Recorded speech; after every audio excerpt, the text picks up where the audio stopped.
നമസ്കാരം ഫ്രണ്ട്സ്, എല്ലാവർക്കും restart P S സിയുടെ പുതിയൊരു ക്ലാസ്സിലേക്ക് സ്വാഗതം. നമ്മൾ ഇന്ന് ഡിസ്കസ് ചെയ്യുന്നത് ഒരു മുൻവർഷ ചോദ്യപേപ്പറാണ് പി എസ് സിയുടെ. അപ്പോൾ വളരെ ഇമ്പോർട്ടൻ്റ് ആയിട്ടുള്ള കുറച്ച് ചോദ്യങ്ങളാണ് നമ്മളിന്ന് നോക്കാൻ പോകുന്നത്. നമുക്കറിയാം, പി എസ് സിയുടെ ഒരു പാറ്റേൺ അറിയാം, പല ചോദ്യങ്ങളും റിപ്പീറ്റഡിനെ ആയിട്ടാണ് വരുന്നത്. ഇപ്പോൾ പി എസ് സി ട്രെൻഡൊക്കെ മാറ്റിയിട്ടുണ്ട്, കുറച്ചുകൂടി സ്റ്റേറ്റ്മെൻറ്റ് ടൈപ്പ് ചോദ്യങ്ങളൊക്കെ ചോദിക്കുന്നുണ്ട്. എങ്കിൽ പോലും ഈ പറയുന്ന ചോദ്യങ്ങളിൽ നിന്ന്, പഴയ ചോദ്യപേപ്പറുകളിൽ നിന്നുള്ള ഒരുപാട് ചോദ്യങ്ങൾ ഇന്നും എക്സാമുകൾക്ക് അതേപോലെ തന്നെ വരുന്നുണ്ട്. അപ്പോൾ പ്രീവിയസ് ഇയർ ചോദ്യപേപ്പറുകൾ നോക്കാതെ നമ്മൾക്ക് ഒരു പരീക്ഷയും വൃത്തിയിൽ എഴുതാൻ സാധിക്കില്ല. അപ്പോൾ പി എസ് സി തന്നിട്ടുള്ള ഉത്തരങ്ങൾ ഏതാണ് എന്നെല്ലാം നോക്കിയിട്ട് വൃത്തിയാക്കി നോക്കി പഠിക്കുക. നമുക്ക് ക്ലാസ്സിലേക്ക് കിടക്കാം. അതിൻ്റെ മുമ്പ് എല്ലാവരും ചാനലൊന്ന് സബ്സ്ക്രൈബ് ചെയ്യുക. അപ്പോൾ ആദ്യത്തെ ചോദ്യം, ഭരണഘടനാ ഭേദഗതി എന്ന ആശയം ഏത് രാജ്യത്ത് നിന്നാണ് ഇന്ത്യൻ ഭരണഘടന കടമെടുത്തിട്ടുള്ളത്? ദക്ഷിണാഫ്രിക്കയിൽ നിന്നുമാണ് കേട്ടോ. ഭരണഘടനാ ഭേദഗതി എന്ന ആശയം ഏത് രാജ്യത്ത് നിന്നാണ് ഇന്ത്യൻ ഭരണഘടന കടമെടുത്തത്? അപ്പോൾ നമുക്കറിയാം, ഇന്ത്യൻ ഭരണഘടന ലോകത്തിലെ ഏറ്റവും വലിയ ഭരണഘടനയാണ്, എഴുതപ്പെട്ടിട്ടുള്ളതിൽ വെച്ച് ഏറ്റവും വലിയ ഭരണഘടനയാണ് ഇന്ത്യൻ ഭരണഘടന. അതിലെ പല ആശയങ്ങളും പല രാജ്യങ്ങളിൽ നിന്ന് നമ്മൾ കടം കൊണ്ടതാണ്. അതിൽ ഭരണഘടനാ ഭേദഗതി എന്ന ആശയം നമ്മൾ ദക്ഷിണാഫ്രിക്കയിൽ നിന്നുമാണ് കടം കൊണ്ടിട്ടുള്ളത്. അതേപോലെ മൗലിക അവകാശങ്ങൾ ഉണ്ട്, മൗലിക കർത്തവ്യങ്ങളുണ്ട്. ഓരോ ആശയങ്ങളും നമ്മൾ കടം കൊണ്ടുള്ളത് ഓരോ രാജ്യങ്ങളിൽ നിന്നാണ്. വളരെ ഇമ്പോർട്ടൻ്റ് ആയിട്ടുള്ളൊരു ഭാഗമാണത്, ശ്രദ്ധിച്ചു വയ്ക്കുക. രണ്ടാമത്തെ ചോദ്യം, ഭരണഘടനയിൽ വ്യക്തി സ്വാതന്ത്ര്യത്തിൻ്റെ സംരക്ഷകൻ എന്നറിയപ്പെടുന്ന റിട്ട് ഏതാണ്? ഭരണഘടനയിൽ വ്യക്തി സ്വാതന്ത്ര്യത്തിൻ്റെ സംരക്ഷകൻ എന്നറിയപ്പെടുന്ന റിട്ട് ഹേബിയസ് കോർപ്പസ് ആണ്. Habeas corpus. അപ്പോൾ നമുക്കിവിടെ തന്നിട്ടുള്ള 4 ഓപ്ഷനുകളും ഓരോ റിട്ടുകളാണ്. അതിൽ ഹേബിയസ് കോർപ്പസ് എന്ന് പറയുന്ന റിട്ട് ഭരണഘടനയിലെ വ്യക്തി സ്വാതന്ത്ര്യത്തിൻ്റെ സംരക്ഷകൻ എന്നറിയപ്പെടുന്നതാണ്. ടു പ്രൊഡ്യൂസ് ബോഡി എന്നാണ് ഈ ഹേബിയസ് കോർപ്പസ് എന്നതിൻ്റെ അർത്ഥം. ആളെ ആരെങ്കിലുമൊക്കെ കാണാണ്ടാവുമ്പോഴോ അല്ലെങ്കിൽ ആരെങ്കിലുമൊക്കെ വീട്ടുതടങ്കലിലാകുമ്പോഴൊക്കെ കൊടുക്കുന്ന റിട്ടാണ് ഹേബിയസ് കോർപ്പസ് എന്നത് ആലോചിക്കാം. അടുത്ത ചോദ്യം, എത്ര അംഗങ്ങളെയാണ് രാഷ്ട്രപതി രാജ്യസഭയിലേക്ക് നാമനിർദ്ദേശം ചെയ്യുന്നത്? 12 അംഗങ്ങളെയാണ് രാജ്യസഭയിലേക്ക് രാഷ്ട്രപതി നാമനിർദ്ദേശം ചെയ്യുന്നത്. ഇന്ത്യൻ പാർലമെൻറ്റ് എന്നാണ് വിവരാവകാശ നിയമം പാസ്സാക്കിയത്? വിവരാവകാശ നിയമം പാസ്സാക്കിയത് 2005-ലാണ്. 2005-ലാണ് വിവരാവകാശ നിയമം ഇന്ത്യൻ പാർലമെൻറ്റ് പാസ്സാക്കിയത്. ഭക്ഷ്യസുരക്ഷാ നിയമം നടപ്പിലാക്കിയ പ്രഥമ ഇന്ത്യൻ സംസ്ഥാനം ഏതാണ്? ഭക്ഷ്യസുരക്ഷാ നിയമം നടപ്പിലാക്കിയ പ്രഥമ ഇന്ത്യൻ സംസ്ഥാനം ഛത്തീസ്ഗഡ്. 1000 പഴഞ്ചൊൽ എന്ന പേരിൽ പഴഞ്ചൊൽ ശേഖരണ പുസ്തകം പ്രസിദ്ധീകരിച്ചത് ഹെർമൻ ഗുണ്ടർട്ടാണ്. 1000 പഴഞ്ചൊൽ എന്ന പേരിൽ പഴഞ്ചൊൽ ശേഖരണ പുസ്തകം പ്രസിദ്ധീകരിച്ചത് ഹെർമൻ ഗുണ്ടർട്ട്. ആരായിരുന്നു യുക്തിവാദി മാസികയുടെ സ്ഥാപകൻ? യുക്തിവാദി എന്ന മാസികയുടെ സ്ഥാപകനായിട്ടുള്ള നവോത്ഥാന നായകൻ സഹോദരൻ അയ്യപ്പനാണ്. സഹോദരൻ അയ്യപ്പൻ യുക്തിവാദി. വൈക്കം സത്യാഗ്രഹത്തോടനുബന്ധിച്ച് നടന്ന സവർണ ജാഥ നയിച്ചത്? സവർണ ജാഥ വളരെ ഇമ്പോർട്ടൻ്റ് ആയിട്ടുള്ള ചോദ്യം, ഒരുപാട് പരീക്ഷയ്ക്ക് ചോദിച്ചിട്ടുണ്ട്. വൈക്കം സത്യാഗ്രഹത്തോടനുബന്ധിച്ച് നടന്ന സവർണ ജാഥ നയിച്ചത് മന്നത്ത് പത്മനാഭനാണ്. മന്നത്ത് പത്മനാഭൻ.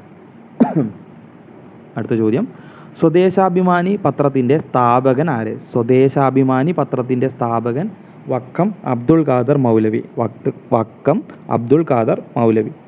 പുരോഗമന കലാസാഹിത്യ സംഘം പൂക്കാസ യുടെ ആദ്യ പ്രസിഡന്റ് ആരാണ്? വൈലോപ്പിള്ളി ശ്രീധരമേനോൻ. പുരോഗമന കലാസാഹിത്യ സംഘം വൈലോപ്പിള്ളി ശ്രീധരമേനോനാണ് ആദ്യ പ്രസിഡന്റ്.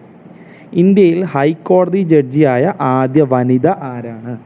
ഇന്ത്യയിൽ തന്നെ ഹൈക്കോടതി ജഡ്ജിയായ ആദ്യ വനിത അന്ന ചാണ്ടി. അന്ന ചാണ്ടിയാണ് ഹൈക്കോടതി ജഡ്ജിയായ ആദ്യ വനിത. ഇന്ത്യൻ തപാൽ സ്റ്റാമ്പിൽ സ്ഥാനം പിടിച്ച ആദ്യ മലയാളി ശ്രീനാരായണ ഗുരു. ഇന്ത്യൻ തപാൽ സ്റ്റാമ്പിൽ സ്ഥാനം പിടിച്ച ആദ്യ മലയാളിയാണ് ശ്രീനാരായണ ഗുരു. അടുത്ത ചോദ്യം, താഴെ പറയുന്നവയിൽ ആരാണ് അധസ്ഥിതരുടെ പടത്തലവൻ എന്ന പേരിൽ അറിയപ്പെട്ടത്? അയ്യങ്കാളിയാണ്. അയ്യങ്കാളിയാണ് അധസ്ഥിതരുടെ പടത്തലവൻ എന്ന പേരിൽ അറിയപ്പെട്ടത് അയ്യങ്കാളി. കേരള നവോത്ഥാനത്തിലെ ആദ്യ രക്തസാക്ഷിയായി അറിയപ്പെടുന്നത് ആരാണ്? ആറാട്ടുപുഴ വേലായുധ പണിക്കരാണ്. ആറാട്ടുപുഴ വേലായുധ പണിക്കർ. പള്ളിയോടൊപ്പം പള്ളിക്കൂടം സ്ഥാപിക്കാത്തവർക്ക് പള്ളിമുടക്ക് കൽപ്പിക്കും. പള്ളിയോടൊപ്പം പള്ളിക്കൂടം സ്ഥാപിക്കാത്തവർക്ക് പള്ളിമുടക്ക് കൽപ്പിക്കും എന്ന് പ്രഖ്യാപിച്ചത് ചാവറയച്ചനാണ്. ചാവറയച്ചൻ. അപ്പോൾ കേരള നവോത്ഥാനത്തിൽ നിന്ന് കുറച്ചുള്ള ചോദ്യങ്ങളാണ്. 3-4 ചോദ്യങ്ങൾ കേരള നവോത്ഥാനത്തിൽ നിന്നും പിന്നെ കുറച്ച് ചോദ്യങ്ങൾ ഇന്ത്യൻ ഭരണഘടനയിൽ നിന്നാണ്. വളരെ ഇമ്പോർട്ടൻ്റ് ആയിട്ടുള്ള 2 ഭാഗങ്ങളാണ് ഭരണഘടനയും കേരള നവോത്ഥാനവും. അവിടെ നിന്നുള്ള ചോദ്യങ്ങളെല്ലാം വളരെ ഇമ്പോർട്ടൻ്റ് ആണ്, ശ്രദ്ധിച്ചു വയ്ക്കുക. അടുത്ത ചോദ്യം, തകഴി ശിവശങ്കര പിള്ളയ്ക്ക് 1984 ജ്ഞാനപീഠം അവാർഡ് ലഭിച്ച കൃതി ഏത്? കയർ. തകഴിക്ക് ജ്ഞാനപീഠം ലഭിച്ച കൃതി കയർ. നമുക്കറിയാം ശങ്കരക്കുറുപ്പ്, ജി ശങ്കരക്കുറുപ്പ്, തകഴി, എസ്.കെ. പൊറ്റക്കാട്, എം.ടി. വാസുദേവൻ മേനോൻ, അതേപോലെ തന്നെ എം.ടി. വാസുദേവൻ നായർ, അതേപോലെ തന്നെ ONV, പിന്നെ നമ്മുടെ അക്കിത്തം. അത്രയും പേർക്കാണ് ജ്ഞാനപീഠ അവാർഡ് കിട്ടിയിട്ടുള്ളത് എന്നുള്ള കാര്യം ആലോചിച്ച് വയ്ക്കുക. അടുത്ത ചോദ്യം, പൂർണ്ണമായും ഇലക്ട്രോണിക് വോട്ടിംഗ് യന്ത്രം ഉപയോഗിച്ച് തിരഞ്ഞെടുപ്പ് നടത്തിയ ആദ്യ ഇന്ത്യൻ സംസ്ഥാനം ഗോവ. പൂർണ്ണമായും ഇലക്ട്രോണിക് വോട്ടിംഗ് യന്ത്രം ഉപയോഗിച്ച് തിരഞ്ഞെടുപ്പ് നടത്തിയ ആദ്യ ഇന്ത്യൻ സംസ്ഥാനമാണ് ഗോവ. ആദ്യമായി വോട്ടിംഗ് യന്ത്രം ഉപയോഗിച്ച് തിരഞ്ഞെടുപ്പ് നടത്തിയത് കേരളത്തിലാണ്. കേരളത്തിലെ നോർത്ത് പറവൂരിലാണ് ആദ്യമായിട്ട് ഇലക്ട്രോണിക് വോട്ടിംഗ് യന്ത്രം ഉപയോഗിച്ചത് എന്നുള്ള കാര്യം കൂടി ആലോചിച്ച് വയ്ക്കുക. അപ്പോൾ അടുത്ത ചോദ്യം, പോർട്ട് ബ്ലെയറിലെ വിമാനത്താവളം ഏത് സ്വാതന്ത്ര്യ സമര സേനാനിയുടെ പേരിലാണ് നാമകരണം ചെയ്തിട്ടുള്ളത്? പോർട്ട് ബ്ലെയർ ആൻഡമാൻ നിക്കോബാർ ദ്വീപിലാണ്. ആരുടെ പേരിലാണ് നാമകരണം ചെയ്തിട്ടുള്ളത്? വീർ സവർക്കറുടെയാണ്. വീർ സവർക്കറുടെ പേരിൽ നാമകരണം ചെയ്തിട്ടുള്ള പോർട്ട് ബ്ലെയറിൽ വിമാനത്താവളമാണ് പോർട്ട് ബ്ലെയറിലേത്. താഴെ പറയുന്നവയിൽ കേന്ദ്ര GST ബിൽ അംഗീകരിച്ച ആദ്യ സംസ്ഥാനം. താഴെ പറയുന്നവയിൽ കേന്ദ്ര GST ബിൽ അംഗീകരിച്ച ആദ്യ സംസ്ഥാനം ആസാമാണ്. GST ബിൽ അംഗീകരിച്ച ആദ്യ സംസ്ഥാനം ആസാമാണ്. 2015 ലോകകപ്പ് ക്രിക്കറ്റ് ഫൈനൽ മത്സരം നടന്ന വേദി. 2015 മെൽബണിൽ വെച്ചിട്ടാണ് ലോകകപ്പ് ക്രിക്കറ്റ് മത്സരം നടന്നത്. കറണ്ട് അഫയേഴ്സ് ചോദ്യങ്ങളൊക്കെ ചോദിക്കും. അപ്പോൾ ഇപ്പോഴത്തെ ലോകകപ്പ് നടക്കാൻ പോകുന്നത് എവിടെയാണ്, ഇനി നടന്നത് എവിടെയാണ്, കഴിഞ്ഞ കൊല്ലം നടന്നത് എവിടെയാണ് എന്നൊക്കെയുള്ള ചോദ്യങ്ങൾ വളരെ ഇമ്പോർട്ടൻ്റ് ആണ്, ശ്രദ്ധിച്ചു വയ്ക്കുക. ഇത് അന്നത്തെ കറണ്ട് അഫയേഴ്സ് ചോദ്യമാണ്. 2015 ലോകകപ്പ് ക്രിക്കറ്റ് ഫൈനൽ നടന്ന വേദി മെൽബൺ. താഴെ പറയുന്നവയിൽ ഏത് ഉപയോഗിച്ചാണ് സ്റ്റീൽ റൂൾ നിർമ്മിച്ചിരിക്കുന്നത്? അപ്പോൾ താഴെ തന്നിരിക്കുന്ന ഓപ്ഷൻസ് സിങ്ക്, ഇരുമ്പ്, ബ്രാസ്, സ്റ്റീൽ എന്നിവയാണ്. താഴെ പറയുന്നവയിൽ ഏത് ഉപയോഗിച്ചാണ് സ്റ്റീൽ റൂൾ നിർമ്മിച്ചിരിക്കുന്നത്? സ്റ്റീൽ ഉപയോഗിച്ചാണ്. അടുത്ത ചോദ്യം, കേരള വിദ്യാഭ്യാസ നിയമത്തിന് രൂപം നൽകിയ മന്ത്രി ആരാണ്? ജോസഫ് മുണ്ടശ്ശേരി. ജോസഫ് മുണ്ടശ്ശേരിയാണ് കേരള വിദ്യാഭ്യാസ നിയമത്തിന് രൂപം നൽകിയ മന്ത്രി. അടുത്ത ചോദ്യം, ഭോപ്പാൽ ദുരന്തത്തെ ആസ്പദമാക്കി ഡൊമിനിക് ലാപ്പിയർ എഴുതിയ പുസ്തകം it was 5 past midnight. It was 5 past midnight. Dominic Lapierre എഴുതിയ പുസ്തകമാണ് ഭോപ്പാൽ ദുരന്തത്തെക്കുറിച്ച് എഴുതിയ പുസ്തകം. എറണാകുളം ജില്ലയിലെ ഇടപ്പള്ളിയിൽ നിന്ന് NH-17 ആരംഭിക്കുന്നത്. അത് അവസാനിക്കുന്നത് എവിടെയാണ്? അപ്പോൾ എടപ്പള്ളിയിൽ നിന്നാണ് NH-17 ആരംഭിക്കുന്നത്. എവിടെയാണ് അവസാനിക്കുന്നത്? പനവേലാണ്. പനവേലാണ് അവസാനിക്കുന്നത്. സർവ്വദേശീയ മനുഷ്യാവകാശ ദിനമായി ആചരിക്കുന്നത് എന്നാണ്? ഡിസംബർ 10. സർവ്വദേശീയ മനുഷ്യാവകാശ ദിനം, international human right day, December 10. To saint എന്ന പുസ്തകം, ടു സെയിൻസ് എന്ന പുസ്തകം എഴുതിയ അദ്ദേഹത്തിൻ്റെ ഭിന്നശേഷിക്കാരനായ മകനെ കൊണ്ടാണ് തൻ്റെ പുസ്തകങ്ങൾ പ്രകാശിക്കുന്നത്. ആരാണ് അദ്ദേഹം? അരുൺ ഷൂറിയാണ് അദ്ദേഹം. കേരള കാളിദാസൻ എന്നറിയപ്പെടുന്ന വ്യക്തി കേരളവർമ്മ വലിയ കോയി തമ്പുരാൻ. കേരള കാളിദാസൻ, കേരളവർമ്മ വലിയ കോയി തമ്പുരാൻ. കെട്ടിടങ്ങൾക്കുള്ളിൽ മറഞ്ഞിരിക്കുന്നവരെ അവർ അറിയാതെ നിരീക്ഷിക്കുവാൻ സഹായിക്കുന്ന ഇന്ത്യൻ പ്രതിരോധ ഗവേഷണ ഏജൻസി വികസിപ്പിച്ചെടുത്ത തെർമൽ ഇമേജിംഗ് റഡാറിൻ്റെ പേര്. കെട്ടിടങ്ങൾക്കുള്ളിൽ മറഞ്ഞിരിക്കുന്നവരെ അവർ അറിയാതെ നിരീക്ഷിക്കുവാൻ സഹായിക്കുന്ന ഇന്ത്യൻ പ്രതിരോധ ഗവേഷണ ഏജൻസി വികസിപ്പിച്ചെടുത്ത തെർമൽ ഇമേജിംഗ് റഡാറിൻ്റെ പേര് ദിവ്യചക്ഷു. അടുത്ത ചോദ്യം, ഇന്ത്യൻ രാഷ്ട്രപതിയായ ആദ്യ ശാസ്ത്രജ്ഞൻ APJ അബ്ദുൽ കലാം. ഇന്ത്യൻ രാഷ്ട്രപതിയായ ആദ്യ ശാസ്ത്രജ്ഞനാണ് APJ അബ്ദുൽ കലാം. ഇന്ത്യയുടെ മിസൈൽ മനുഷ്യൻ എന്നൊക്കെ അറിയപ്പെടുന്നത് APJ അബ്ദുൽ കലാമാണ്. ഇപ്പോഴത്തെ ഇന്ത്യൻ രാഷ്ട്രപതി ആരാണ്? ദ്രൗപദി മുർമു ആണ്. ഹിമാലയൻ പ്രദേശങ്ങളിലെ വൃക്ഷങ്ങളെ സംരക്ഷിക്കുവാൻ സുന്ദർലാൽ ബഹുഗുണ ആരംഭിച്ച പ്രസ്ഥാനം ചിപ്കോ പ്രസ്ഥാനം. ഹിമാലയൻ പ്രദേശങ്ങളിലെ വൃക്ഷങ്ങളെ സംരക്ഷിക്കുവാൻ സുന്ദർലാൽ ബഹുഗുണ ആരംഭിച്ച പ്രസ്ഥാനം ചിപ്കോ പ്രസ്ഥാനം.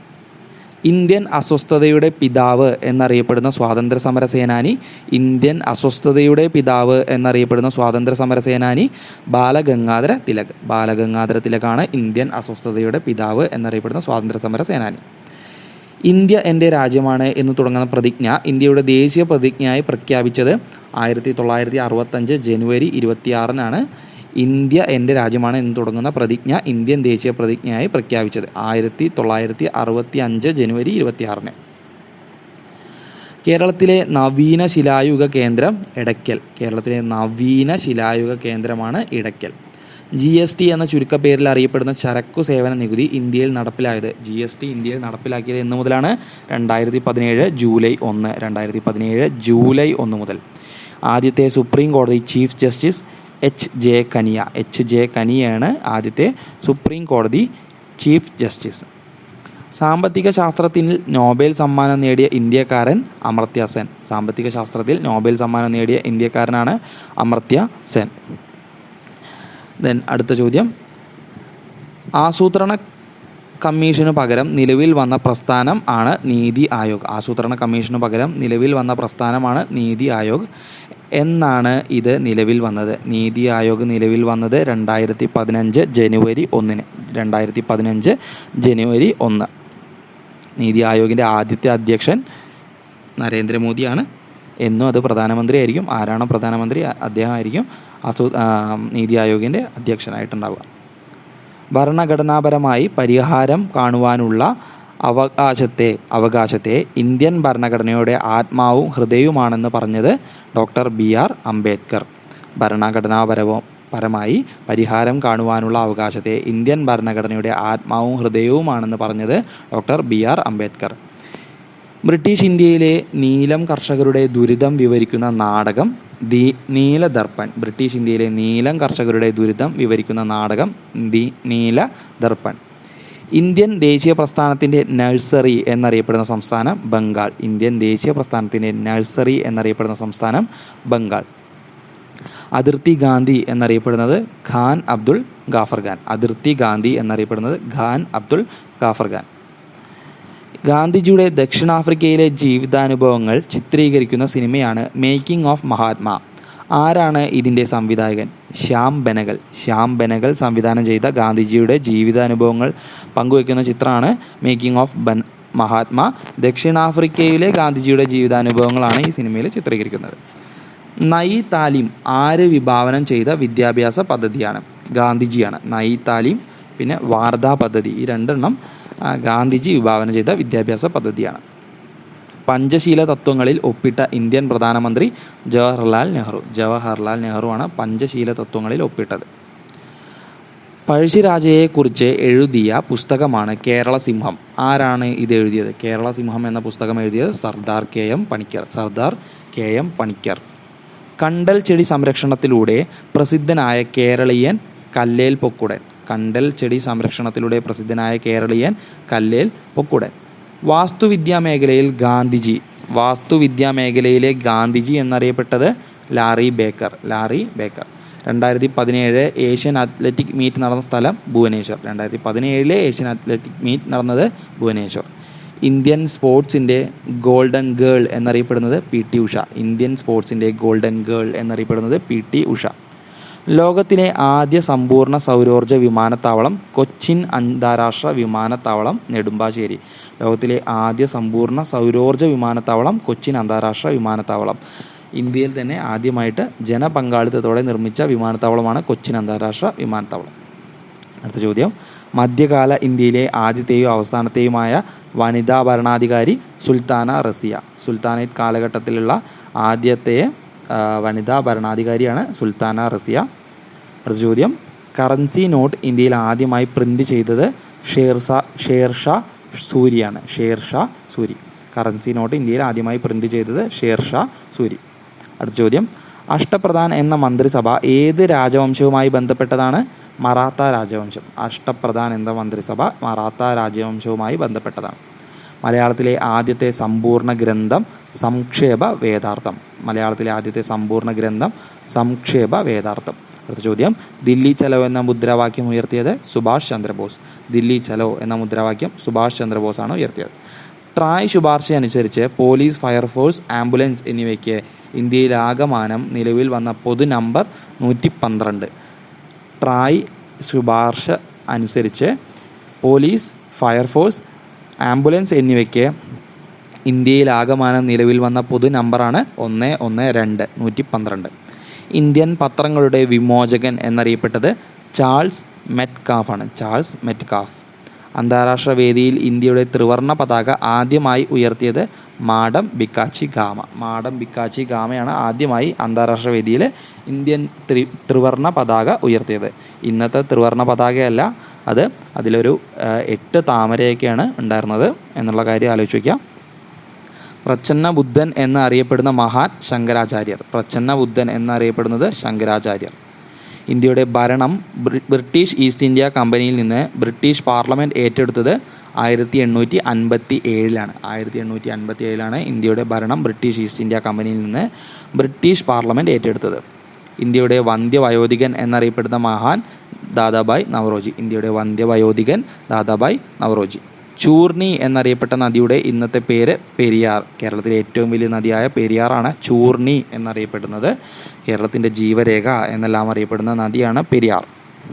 അടുത്ത ചോദ്യം, കാർഷിക ഗ്രാമീണ വികസനത്തിനായി പ്രവർത്തിക്കുന്ന ഇന്ത്യയിലെ പരമോന്നത ബാങ്ക് നബാർഡ്. കാർഷിക ഗ്രാമീണ വികസനത്തിനായി പ്രവർത്തിക്കുന്ന ഇന്ത്യയിലെ പരമോന്നത ബാങ്കാണ് നബാർഡ്. രാഷ്ട്രത്തിൻ്റെ മാനിഫെസ്റ്റോ എന്നറിയപ്പെടുന്ന ഭരണഘടനയിലെ ഭാഗം നിർദ്ദേശക തത്വങ്ങൾ. രാഷ്ട്രത്തിൻ്റെ മാനിഫെസ്റ്റോ എന്നറിയപ്പെടുന്ന ഭരണഘടനയിലെ ഭാഗമാണ് നിർദ്ദേശക തത്വങ്ങൾ. ഇന്ത്യൻ സംസ്ഥാനങ്ങളിലെ പ്രഥമ വനിതാ മുഖ്യമന്ത്രിയാണ് സുജേത കൃപലാനി. ചൗരി ചൗര സംഭവത്തിൻ്റെ ഫലമായി പെട്ടെന്ന് നിർത്തിവെച്ച പ്രക്ഷോഭം നിസ്സഹകരണ പ്രസ്ഥാനം. ചൗരി ചൗര സംഭവത്തിൻ്റെ ഫലമായി നിർത്തിവെച്ച പ്രക്ഷോഭമാണ് നിസ്സഹകരണ പ്രസ്ഥാനം. അപ്പോൾ തിരിച്ചും ചോദിക്കാം, നിസ്സഹകരണ പ്രസ്ഥാനം നിർത്തിവെക്കാനുണ്ടായ സാഹചര്യം ചൗരി ചൗര സംഭവം. വിവര സാങ്കേതിക നിയമം പാസാക്കിയ വർഷം 2000. വിവര സാങ്കേതിക നിയമം പാസാക്കിയ വർഷം 2000. ഭാരതരത്നം നേടിയ ആദ്യ വനിത ഇന്ദിരാഗാന്ധി. ഏത് ഇന്ത്യൻ പ്രധാനമന്ത്രിയുടെ ജന്മദിനമാണ് കർഷക ദിനമായി ആചരിക്കുന്നത്? ചരൺ സിംഗിൻ്റെ ജന്മദിനമാണ് കർഷക ദിനമായി ആചരിക്കുന്നത്. ഇന്ത്യയുടെ ധാന്യപുര എന്നറിയപ്പെടുന്നത് ഉത്തര മഹാസമതലമാണ് ഇന്ത്യയുടെ ധാന്യപുര എന്നറിയപ്പെടുന്നത്. അടുത്ത ചോദ്യം, കോട്ടോണോപോളിസ് എന്നറിയപ്പെടുന്ന നഗരം മുംബൈ. ഇന്ത്യയുടെ കോട്ടോണോപോളിസ് എന്നറിയപ്പെടുന്ന നഗരമാണ് മുംബൈ. അടുത്ത ചോദ്യം, ഇന്ത്യൻ ഫുട്ബോളിൻ്റെ മെക്ക എന്നറിയപ്പെടുന്നത് കൽക്കട്ടയാണ്.